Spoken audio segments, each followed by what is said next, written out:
রোদই থাকুক আর বৃষ্টিই থাকুক, সকালবেলা ঘুম থেকে উঠে বাগানে না আসতে পারলে না একেবারে মন ভালো লাগে না। সকালে উঠেই আমি বাগানে চলে আসি, 5:30 হোক 6টা হোক, যখনই ঘুম থেকে উঠি তাড়াতাড়ি বাগানে চলে আসি। আজকে ভাবলাম আজকে এই বৃষ্টির মধ্যেই আপনাদেরকে আমার এই বাগানটা একটু দেখাই। বাগানের গার্ডেন ওভারভিউ অনেক দিন দেওয়া হয়নি, তবে এই বৃষ্টিতে মানে সব গাছ দেখানোটাও বেশ কঠিন, কিন্তু এই বৃষ্টিতে কি হয়, গাছগুলো সব সবুজ থাকে, স্নিগ্ধ থাকে, একটা মানে পরিবেশটা খুব সুন্দর থাকে, সেটাই আমাদের খুব ভালো লাগে। আর আমি ভাবলাম আপনাদেরও হয়তো খুব ভালো লাগবে, সেজন্য এই বাগানটাকে দেখাতে চলে আসলাম। আর কিছু সবজি তো আছেই, তার সাথে সাথে সেগুলো তোলা হবে। আর নতুন যে গাছগুলো বসিয়েছি সেগুলো কিন্তু আমি এখনও রিপোর্ট করতে পারিনি। সবে যে চালি টবেগুলোর মধ্যে রয়েছে সব কিন্তু বৃষ্টির জল থেকে বাঁচিয়ে রাখা রয়েছে, যাতে শীতের শুরুতেই আমরা কিছু সবজি পাই। বাজারে যেরকম শীতের শুরুতেই একদম সবজিগুলো নিয়ে চলে আসে, আমরা সেই সবজি অনেক দাম দিয়ে কিনি, তাই সেগুলো না করে আমরা নিজেরাই নিজেদের বাগানে সবজিগুলোকে ফলানোর চেষ্টা করব। সেই রকমই আমরা বীজ নিয়ে আসছি এবং সেগুলোই বসানোর চেষ্টা করছি। তবে এত বৃষ্টিতে না গাছগুলোকে রিপোর্ট করা হয়নি, আস্তে আস্তে একটু বৃষ্টিটা কমলে তখন রিপোর্ট করব। আর গাছে মানে নেক্সট মাটিটা তৈরি করার জন্য যা যা জিনিস লাগবে সেগুলো সবই রেডি করে ফেলেছি, শুধু বৃষ্টিটা বন্ধ হওয়ার অপেক্ষা। একটু বৃষ্টি টানা রোজ পড়ছে, সেটা একটু বন্ধ হলেই আমি চেষ্টা করব গাছগুলো বসানোর। চলুন বাগানটা আগে আপনাদের দেখাতে থাকে, আপনাদের ভালো লাগবে, ভিডিওটা শেষ পর্যন্ত থাকুন। আমার বাগানে প্রথমেই যেটা দেখাবো, দেখুন এই যে দেখতে পাচ্ছেন কুমড়ো হয়ে রয়েছে। কুমড়ো গাছটা কিন্তু ওই অনেক দিন আগেই বসিয়েছিলাম, দুটো কুমড়ো প্রথমে ধরেছিল, সেটা পড়ে গেছে ছোট অবস্থায়। এই কুমড়োটা কিন্তু মোটামুটি বড় হয়েছে। আমার বাগানে এই প্রথম কুমড়ো ধরেছে, আমারও খুব ভালো লাগছে, সেই আনন্দটা আপনাদের সাথে ভাগ করে নিলাম। এইখানে আরেকটা কুমড়ো ধরেছে, সেটাও কিন্তু একটু বড় হয়েছে, দেখুন এই যে। এই দুটো কুমড়ো আপাতত ধরে রয়েছে, দেখা যাক এটা কতদিন থাকে, যদি থাকে তো ভালো, আর পড়ে গেলেও কোনো ব্যাপার না, আবার চেষ্টা করব, আবারও হবে। এই পাশে দেখিয়ে দিই আপনাদের, এই যে এখানে একটা ঝিঙে ধরে রয়েছে, এই যে এই ঝিঙেটা কিন্তু এখন পেরে নেওয়ার মতন হয়ে গেছে, আজকে তুলে নেব। আরও কালকে একটা ঝিঙে তুলে নিয়ে গেছি। এই পাশে আরেকটা চিচিঙ্গে হয়ে রয়েছে, ওই দেখুন। করলাও রয়েছে ছোট ছোট অনেকগুলো, ও পাশে আরেকটা করলা বড় হয়ে রয়েছে, এইখানে রয়েছে আরও ঝিঙে। এক্সপেরিমেন্ট ট্র্যাপ একটা দেয়া হয়েছিল, এই পাশে আরও পুরনো, ওগুলো পুরনো হয়ে গেছে। আবার কালকে কালকে না পরশু দিন দিয়েছিলাম আর একটা নতুন এক্সপেরিমেন্ট ট্র্যাপ, যাতে এই নতুন করে কুমড়োগুলো ধরেছে এগুলোতে যাতে পোকা না হয়। এই দেখুন। আর এই পাশে আরেকটা দেখতে পাচ্ছি ঝিঙে রয়েছে, এই যে এটাও কিন্তু আজকে পেরে নেওয়ার মতন রয়েছে। আর শশা রয়েছে বেশ বড় বড় দুটো, চলুন দেখাই। এই যে ছাতা নিয়ে ভিডিও করাটা খুব ডিফিকাল্ট, চারিদিকে গাছ তো, বিভিন্ন জায়গায় ছাতাটা আটকে যাচ্ছে। এই যে দেখুন, দেখতে পাচ্ছেন শশাটা কি সুন্দর হয়েছে, দুটো শশা একসাথে ধরে রয়েছে। আজকে এই শশাটাও পেরে নেবো, কারণ এটা আমি পাতার ফাঁকে ছিল দেখতে পাইনি। কালকে দুটো শশা তুলে নিয়ে গেছি, আজকে এটা বড় হয়ে গেছে কারণ দেখতে পাইনি। ও এই পাশে আরেকটা রয়েছে, এই দেখুন এই শশাটাও বড় হয়ে গেছে আজকে তোলার মতন। আজকে 3টে শশা তোলা যাবে দেখতে পাচ্ছি, আরও ছোট ছোট শশা রয়েছে। আর এই যে সামনের দিকে যে গাছটা আপনাদের বলেছিলাম, এই গাছটা কিন্তু পাতাটা খারাপ হয়ে যাচ্ছে, তবে একটা শশা ধরে রয়েছে, সেটাকে পেরে নিতে পারবো, কিন্তু শশাটার সাইজ ছোট। এই গাছে টবের মাটিটায় একটু অ্যাসিডই হয়ে গেছে মনে হচ্ছে, এটাকে একটু ঠিক করতে হবে।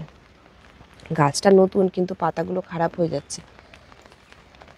আর এইখানে দেখুন পুঁই শাক দিয়েছিলাম, এই যে পুঁই শাক নতুন করে দিয়েছিলাম, সেই পুঁই শাকগুলো কিন্তু অনেকটা বড় হয়ে গেছে, এই দেখুন।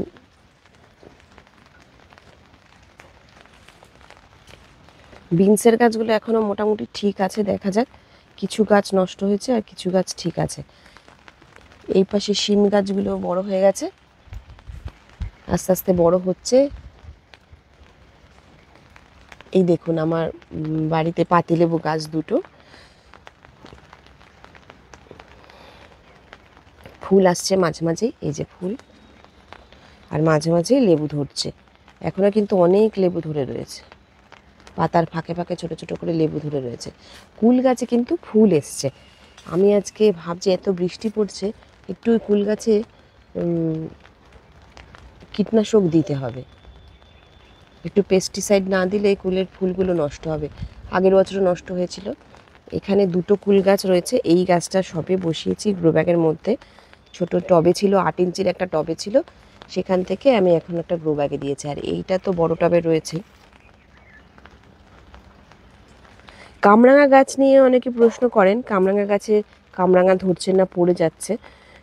দেখুন এই ফল গাছের ক্ষেত্রে আপনাকে মাইক্রোনিউট্রিয়েন্টের দিকে খেয়াল রাখতে হবে এবং পটাশের দিকেও খেয়াল রাখতে হবে। এই দুটো জিনিস কিন্তু এই টবের মাটিতে কম হলেই ফলগুলো ঝরে যাবে। সেজন্য আপনারা মাইক্রোনিউট্রিয়েন্ট ব্যবহার করবেন মিক্সড ফার্টিলাইজারের সঙ্গে, এবং পটাশের জন্য পাকা কলার খোসা, এছাড়াও এসওপি ব্যবহার করবেন, সালফেট অফ পটাশ 1 চামচ করে 15 দিন অন্তর অন্তর টবের মাটিতে দেবেন, বা টবের গাছে স্প্রে করে দিতে পারেন, যাতে টবের মাটিটা এই অর্গানিক থাকে এবং গাছে সেই রাসায়নিক অল্প দেওয়া যায়, এতে টবের মাটিটা নষ্ট হবে না। আমি মাঝে মাঝে গাছে স্প্রে করে দিই 0050। আমার কামরাঙা গাছটা থেকে প্রচুর কামরাঙা তুলেছিলাম, এখন কিন্তু ফুল আছে, অনেক ফুল আছে, আর ছোট ছোট কামরাঙা ধরেও রয়েছে। পেয়ারা গাছটাতেও ফুল আসছে, পেয়ারা গাছেও নতুন করে আবার পেয়ারা ধরবে। এখন আপাতত পেয়ারা নেই, কারণ প্রায় 8খানা না 9খানা পেয়ারা তোলা হয়ে গেছে। এই গরমের সময় ফুল এসেছিল। আর লেবু গাছে দেখুন লেবুগুলো বেশ বড় হয়েছে, এই সময় লেবুটা পাড়ার মতন হয়ে আসছে, তবে এখনও সময় হয়নি। এই লেবুটা আমি নভেম্বর পর্যন্ত রাখতে পারবো, একটা একটা করে হারভেস্ট করব। আর এখানে ঢেঁড়স গাছগুলোতে ফুল এসছে, এখনও ঢেঁড়স ধরেনি, দেখছি এটা একটু দেরি হচ্ছে কেন। এই পাশে বেগুন গাছগুলোকে রেখেছি, আর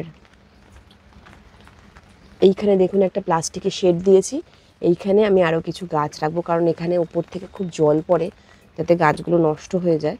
সেজন্য এই স্পেসটাতে আমি গাছ রাখতে পারি না, সব মাটিগুলোকে টব থেকে রেখেছি। পুরনো টবের মাটিগুলো এইখানে রয়েছে, এখন মাটি তৈরি করতে পারছি না।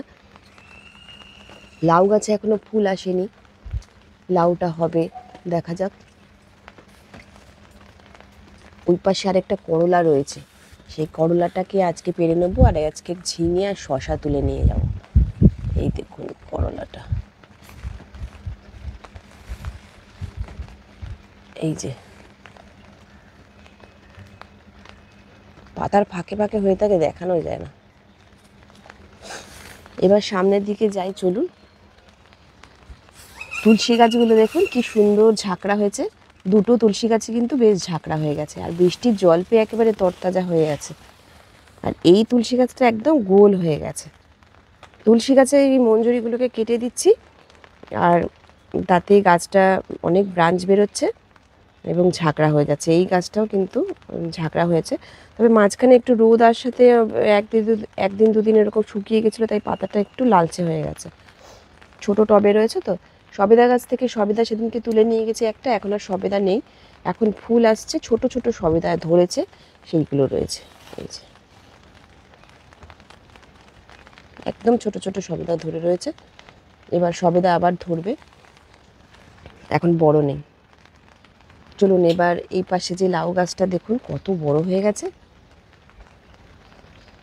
এখান থেকে একদিন লাউ শাক কেটে নিয়ে খাওয়া হয়েছে অল্প করে, এখন আর কিছু করছি না। এখন একটু মাথার দিকটা টিপটা কেটে দিয়েছিলাম, তারপরে একটু ব্রাঞ্চ বেরিয়েছে, বৃষ্টিতে গাছটা বেশ বড়ই হয়ে যাচ্ছে, তবে বৃষ্টি না কমলে মনে হচ্ছে ফুল আসবে না। এখানে সব ঢেঁড়সের গাছ রয়েছে, লঙ্কা গাছগুলো তো একটু পাতা কুঁকড়ে গেছে, দেখা যাক। লঙ্কা গাছটায় আমি চেষ্টা করব মাথাগুলো একটু কেটে দিতে, কারণ বৃষ্টিতে সবসময় খেয়াল করা হয় না, আর বেশি বৃষ্টিতে টবের মাটিগুলো সারাদিন ভেজা থাকে, এতে এরকম পাতা কুঁকড়ে যায়। এখানে দেখুন একটা ঢেঁড়স হয়ে রয়েছে, ঢেঁড়স মাঝে মাঝেই প্রত্যেক দিন 4টে 5টা করে তুলে নিয়ে গিয়ে একসাথে কয়েকটা করছি, তারপরে কিছু রান্না করে দিয়ে দিচ্ছি। হ্যাঁ, সেদিনকে আমি ড্রাগনের একটা ভিডিও দিয়েছিলাম, আপনারা অনেকেই বলেছিলেন টবটা দেখাননি। এই দেখুন, এই যে টব, এটা কিন্তু একটা 20 ইঞ্চির টব, 20 ইঞ্চির মাটির টবের মধ্যে দিয়েছি, স্ট্যান্ডের মধ্যে রাখা।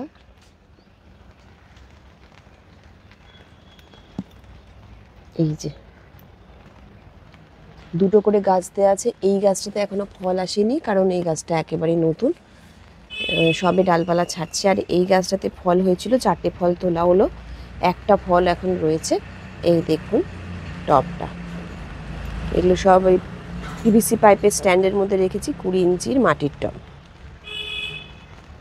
এইগুলোতে কিন্তু 6টা ফল অলরেডি তোলা হয়ে গেছে, এখনও একটা ফল রয়েছে, সেটা তোলা হবে।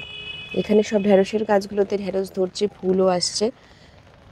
ফুলটা দেখতে খুব সুন্দর লাগে। কালকে এখানে দুটো ফুল ফুটেছিল, এসে দেখলাম সকালে, খুব সুন্দর রঙটা। এই রঙটা আমার ভীষণ প্রিয়। দেখুন ঢ্যাঁড়স ধরছে, বৃষ্টিতে গাছগুলো খুব ভেজা আর সবুজ হয়ে রয়েছে। গাছের তো কোনো পরিচর্যা লাগছে না, এবং বাগানের যেটুকু কাজ সেটুকুও করতে পারছি না, কারণ ছাতা নিয়ে তো বাগানে কাজ করাটা খুব ডিফিকাল্ট। আর আমার ছাদে না সেরকম কোনো শেড নেই যেখানে আমি কাজগুলো করব। এই পাশে দেখুন, এই যে টমেটো গাছ, ব্রোকলির গাছ, বেগুনের চারা, এখানে মূলো, শাক উঠে গেছে। শাক খেয়ে নেওয়ার পরে এই একটা দুটো করে গাছ রেখে দেবো, সেখান থেকে মূলো হবে। ব্রোকলির চারাগুলোও বেশ বড় হয়ে গেছে। টমেটোর চারা কিন্তু এখন বসিয়ে ফেলার মতন হয়ে গেছে। আর এই পাশে দেখুন ধনে পাতা দিয়েছি, এই পাখিতে খেয়ে যায় বলে আমাকে ঢাকা দিয়ে রাখতে হচ্ছে। এই কিছু কিছু উঠেছে। আর এই পাশেও আরেকটা দিয়েছি, এখনও ওঠেনি। ও পাশে রয়েছে লঙ্কার চারা।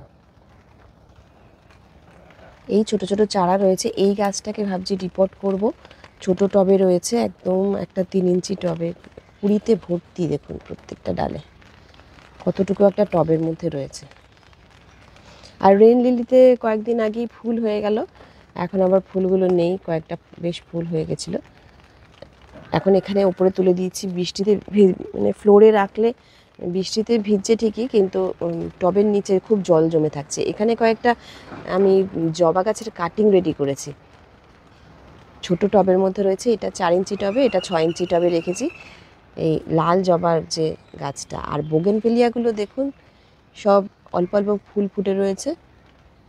এগুলোকে এই সেপ্টেম্বরে আবার নতুন করে রিপোর্ট করে গাছগুলোকে সুন্দর করে কাটিং করে রাখবো, যাতে ফুল ফোটে। এইখানে সব পার্সল্যান্ডগুলোতে ফুল ফুটছে, কিন্তু বৃষ্টিতে সব ফুলগুলো নষ্ট হয়ে যায়।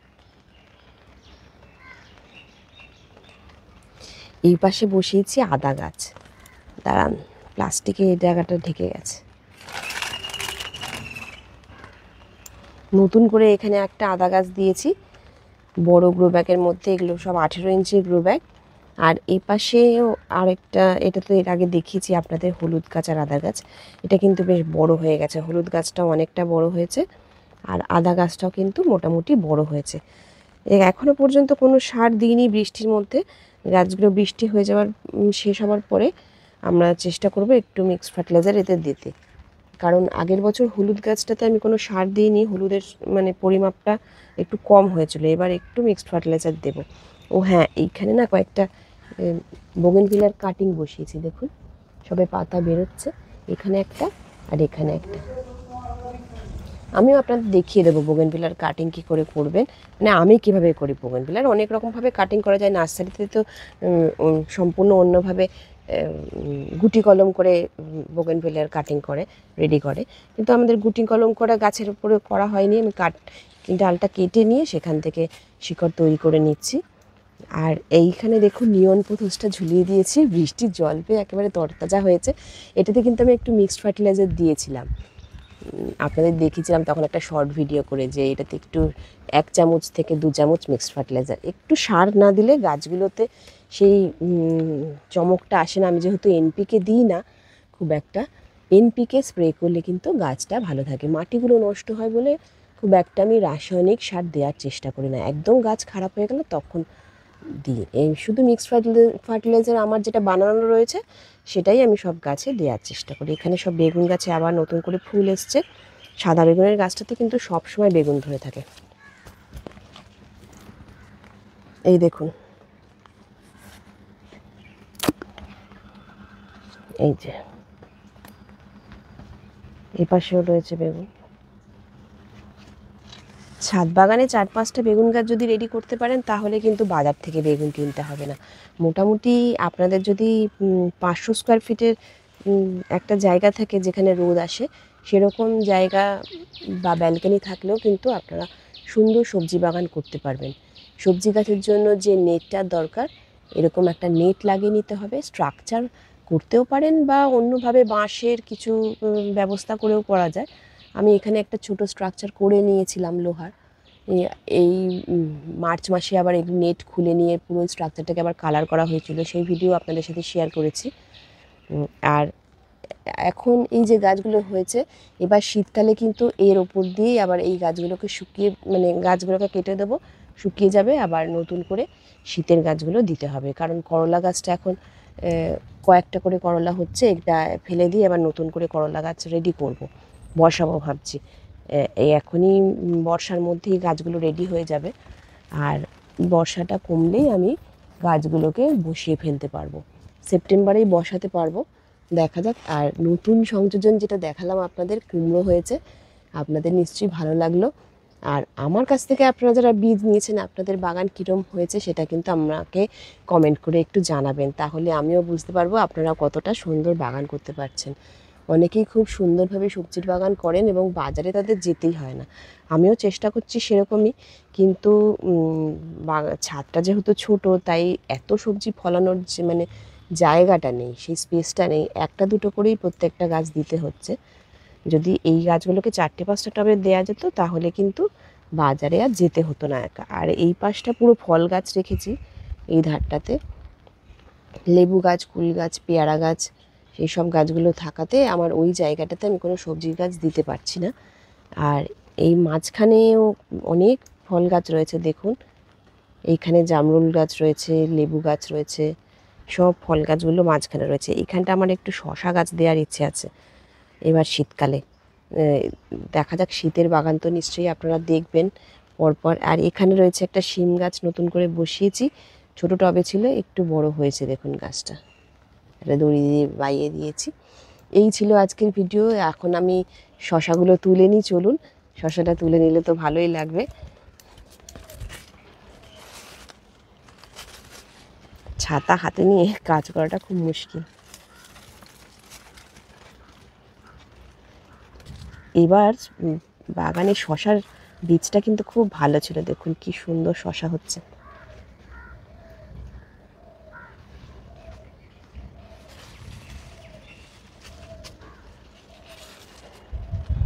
একসাথে 3টে শশা তুলতে পারবো না। এবার এই পাশে শশাটা তুলে নিই।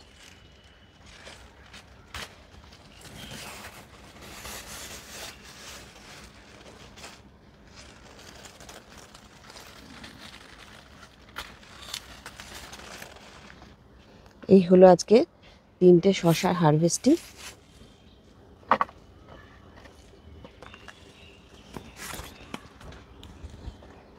এখানে আরেকটা শশা রয়েছে, আজকে 4টে শশা তোলা হলো। এখানে দেখুন অনেক শশা হচ্ছে আস্তে আস্তে, এই যে ছোট ছোট শশা রয়েছে, আমরা খেয়াল করতে পারছি না। এই যে এখানে একটা রয়েছে, অনেকগুলো রয়েছে, ওপাশেও রয়েছে। মাত্র 3টে টবে দিয়েছিলাম, দেখুন এই যে 3টে টবে দিয়েছিলাম। প্রতিদিনই প্রায় একদিন ছাড়া ছাড়া এই 3-4টে করে শশা তুলে নিয়ে যেতে পারছি।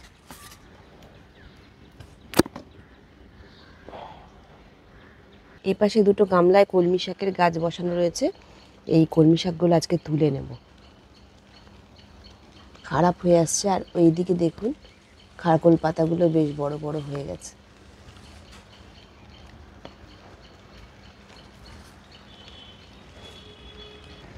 বাড়িওয়াল মালটা লেবুর গাছটাতে লেবুগুলো কিন্তু বেশ বড় হয়েছে, আর কিছুদিনের মধ্যেই নেক্সট মান্থেই হয়তো তুলতে পারবো। এটা কিন্তু নভেম্বর পর্যন্ত রাখতে পারবো এই লেবুটা। এখানে দুটো নয়নতারার গাছ রয়েছে, দেখুন একটা সাদা আর একটা এই পিঙ্ক। এটা দেশি নয়নতারা, তাই এটা বৃষ্টির জলে ভিজলেও কোনো অসুবিধা নেই। দুটো টবে ফুল একেবারে ভর্তি। সাদা ফুলের টবটা একটু ছোট, তাই ফুলটা কম, আর এই পার্পল কালারের নয়নতারাটার ফুলটা কিন্তু অনেকটাই বেশি। তবে পাতা বেশ কিছু হলুদ হয়ে গেছে দেখছি। আজকে একটি বৃষ্টি ভেজা দিনে আমার বাগান থেকে বেশ কিছু সবজি তুলে নিয়ে আসলাম। দেখুন এখানে কলমি শাক রয়েছে, এখানে 3টে ঝিঙে তুলে নিয়ে এসেছি, এই পাশে রয়েছে 4টে শসা, তারপরে রয়েছে 2টো করলা, আর এখানে বেশ কিছু ঢ্যাঁড়স। আজকে ছোট করে একটা গার্ডেন ওভারভিউ আপনাদের সাথে শেয়ার করলাম। বৃষ্টির সময়টা খুব ভালো লাগে আমাদের, কারণ গাছে জল দিতে হয় না, বাগানটা একেবারে স্নিগ্ধ থাকে আর প্রচুর সবজি পাওয়া যায়। সেই কারণেই এই বছর সবজির বাগানটাকে আমি একটু দেরিতে বসিয়েছি, যাতে বৃষ্টির মধ্যেই আমি সবজিটা পাই। আর শীতের বাগান তো শুরু হচ্ছে, নিশ্চয়ই আপনারা দেখতে পাবেন। আপনারাও সবাই সবজির বাগান করুন, আর আপনাদের যদি ছাদটা একটু বড় থাকে তাহলে অনেক সবজির গাছ কিন্তু দিতে পারবেন। মাটিটাকে একটু রেডি করার চেষ্টা করুন। ঘরের কোনো জায়গাতেই যদি মানে বারান্দাতে যেখানে বৃষ্টির জল আসে না, সেখানে মাটিটাকে একটু হাওয়া লাগিয়ে শুকনো করে নিন। বৃষ্টির যে মাটিটা এখন বৃষ্টিতে ভেজা, সেই মাটিটা যদি একটু শুকনো করে রাখতে পারেন তাহলে কিন্তু মাটিটা রেডি করতে পারবেন। আর রোদ যেদিনকে উঠবে সেই রোদে একটু শুকিয়ে নেবেন। রোদটা লাগানো খুব দরকার মাটির মধ্যে। মাইক্রোবসগুলো থাকবে ঠিকই, কিন্তু ফাঙ্গাসটার সমস্যাটা থাকবে না, আর মাটিটা মানে চার্জড হয়ে যাবে, ভালো হয় এতে। আর একটু পারলে তাতে পান খাওয়ার যে চুনটা আছে ওটা একটু মিশিয়ে দেবেন, কারণ পুরনো টবের মাটিটা একটু বৃষ্টির জল ভিজে খুবই অ্যাসিডিক হয়ে যায়, সেই মাটিতে কিন্তু সবজি ভালো ফলে না। তাই আমাদের এখন ওই যে শীতের মাটি তৈরি করব, প্রথমেই সেটাকে চুন দিয়ে একটু শোধন করে নিতে হবে। আজকের ভিডিওটা তাহলে এখানে শেষ করলাম। আর আপনারা যারা গ্রিনি পটস চ্যানেলটাকে সাবস্ক্রাইব করে রেখেছেন তাদেরকে অসংখ্য ধন্যবাদ। আর যদি এখনও চ্যানেলটি সাবস্ক্রাইব না করে থাকেন তাহলে আজই সাবস্ক্রাইব করে রাখুন। আর গ্রিনি পটসের ইউটিউবের মতন গ্রিনি পটসের ফেসবুক পেজটাও লাইক করে রাখবেন, ওখানেও আমি অনেক ভিডিও শেয়ার করি। ধন্যবাদ, দেখা হচ্ছে নেক্সট ভিডিওতে।